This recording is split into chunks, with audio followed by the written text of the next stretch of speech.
Welcome to SZR Broadcasting Corporation. For today's technology review, December 6, 2013.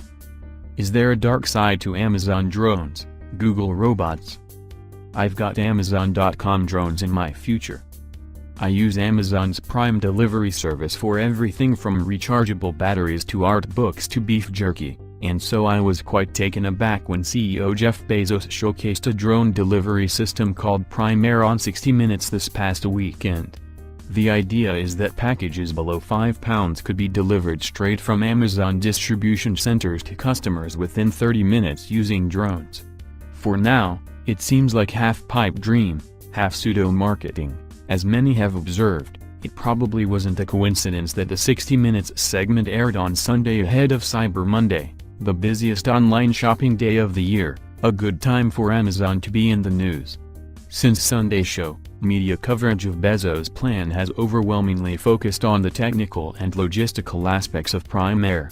For example, will the FAA be okay with all these drones flying around? Are they safe enough to fly around crowded cities and neighborhoods? And can Amazon economically operate what would be a presumably large fleet of drones? And Amazon's not the only one in this game.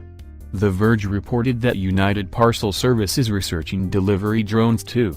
Additionally, we learned this week that Google acquired 7 robotics companies, which, according to a New York Times report, are capable of creating technologies needed to build a mobile, dexterous robot.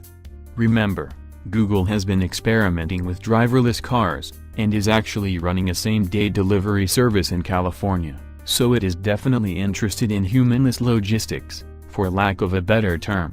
I find it a bit disturbing how little conversation there is about the possible negatives of replacing humans with machines for things like delivering packages. Here's a passage from the Times article that actually startled me a bit. A realistic case, according to several specialists, would be automating portions of an existing supply chain that stretches from a factory floor to the companies that ship and deliver goods to a consumer's doorstep. Andrew McAfee, a principal research scientist at the MIT Center for Digital Business, said the opportunity is massive.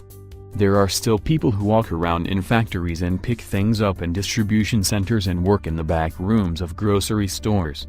In terms of the massive opportunity, it certainly isn't for the middle class. Mr. McAfee himself discussed this issue in a June piece from the MIT Technology Review, fittingly titled "How Technology Destroys Jobs. New Technologies Are Encroaching into Human Skills in a Way That Is Completely Unprecedented." McAfee says, and many middle-class jobs are right in the bullseye. Even relatively high-skill work in education, medicine, and law is affected. The middle seems to be going away, he adds. The top and bottom are clearly getting farther apart. While technology might be only one factor, says McAfee, it has been an underappreciated one, and it is likely to become increasingly significant.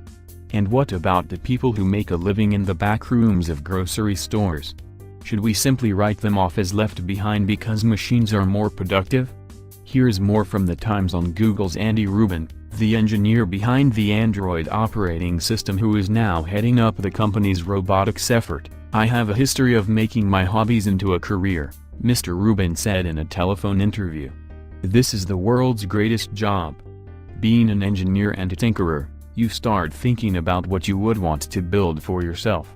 He used the example of a windshield wiper that has enough intelligence to operate when it rains, without human intervention, as a model for the kind of systems he is trying to create.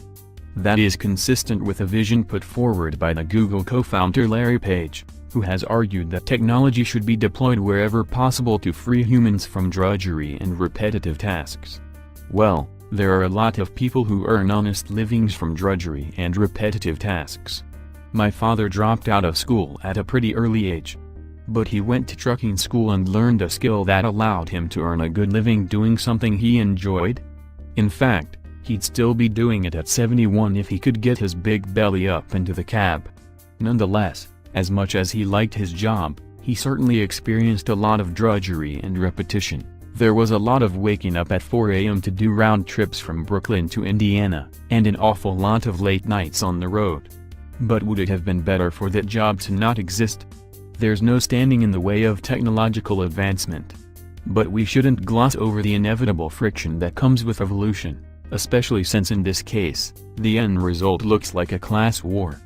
The victims of this relentless innovation in automation will be, at least initially, people who work in factories, for delivery services, and in service industries like retail, not the programmers and entrepreneurs who reap the economic benefits of increased productivity. The good news is that a truly automated world still seems pretty far off. But that's exactly why we should be talking about it now. For more news and reviews around the world, visit and subscribe to our YouTube channel at www.youtube.com/szrbctv.